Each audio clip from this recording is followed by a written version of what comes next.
All right, Paul, the big talk after your last fight was what's next? Will this be the end of Paul Daley? Not your last fight. Here you are again, like a few weeks later. Yeah, quick turnaround. Yeah. More than happy. I asked to be back in there as soon as possible. Asked for July, August. They got me in before then.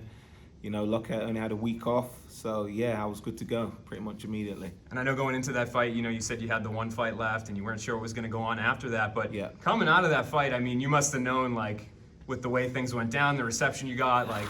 Not necessarily. Had they not put me in so soon, who knows what would have happened. You know, the fact that they kept me busy is probably a tactical thing. Yeah. You know, keep my mind off retirement, keep squeezing me for the marketing value in a nice way. But I like it. You know, I enjoy that people want to see me fight.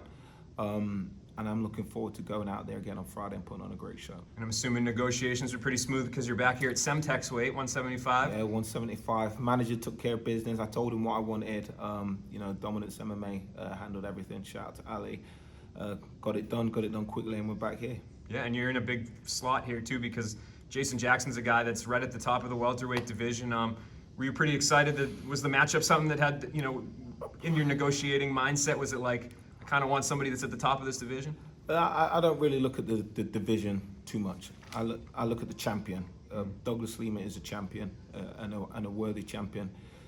Anybody below that, I ain't really interested in too much. Jason Jackson, I know a little bit about him. Obviously, he was on the show, Ultimate Fight show, and I think I've previously been matched up to fight with him, which is why I was aware of him. But you know, he's a nice guy. I've shared transport with him. A great character. But yeah,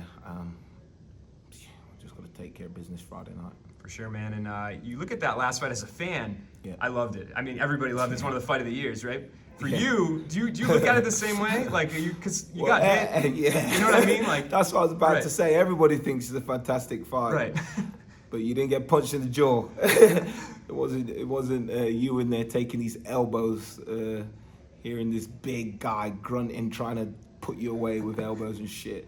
You know, it's not an ideal position to be in, but you know, it is what it is, and I feel like my character and my determination as a fighter came through. And some people don't have that. I always say to the young fighters that ask me questions, or the young fighters that I'm training, like, I'll know you're a fighter when I see that. When you guys seen what I did, my previous fight, when you're under pressure, when you're rocked, that's when you find out who's really a fighter and who's not. So you guys knew that already, but it's nice to remind you. Yeah, and I'm sure that, you know, you obviously have had a lot of confidence in your abilities throughout your career, but do you feel like you proved anything to yourself in that fight? Not really. Yeah.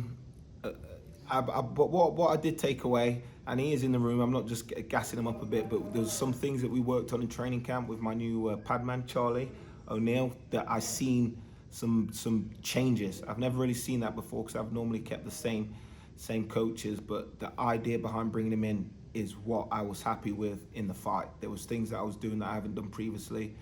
I felt great. You know, probably not his ideal outing, and I got dropped in the first round. But you know, apart from that, there was lots of stuff that I seen that makes me believe that, you know, the only way is up as far as my performances. For sure, man. And you know, I guess you talk about being at this 175-pound catch weight.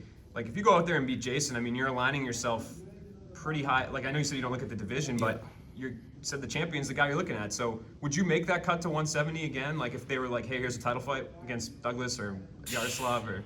It depends. Again, you know, I don't want to say anything. We'll just see how it goes. I will beat Jason Friday, and then we'll see what Bellator offer me. It has to be an attractive offer, but we'll leave that up to them. So yeah. Cool. And do you have any? I know you've been in there with Douglas Lima, not Amosov, but do you have any prediction on that fight? Who you see winning that one? You know, I was thought it would be a close fight, and this is all due respect to Amosov. I thought it would be a close fight, and just before I came down, I watched Amosov, I think, against Ed Ruth, and Amosov against Logan Story, and I think Lima's going to make short work of him, to be fair. Really? Okay. Yeah. Well, we heard the prediction here, and I appreciate the time. I respect you, Amosov. You know, it's all love. You know some of the same people as me, some of the people I trained back with at Mike's gym. But yeah, For sure, man. Well, I appreciate the time and good luck on Friday. nice one. Cheers.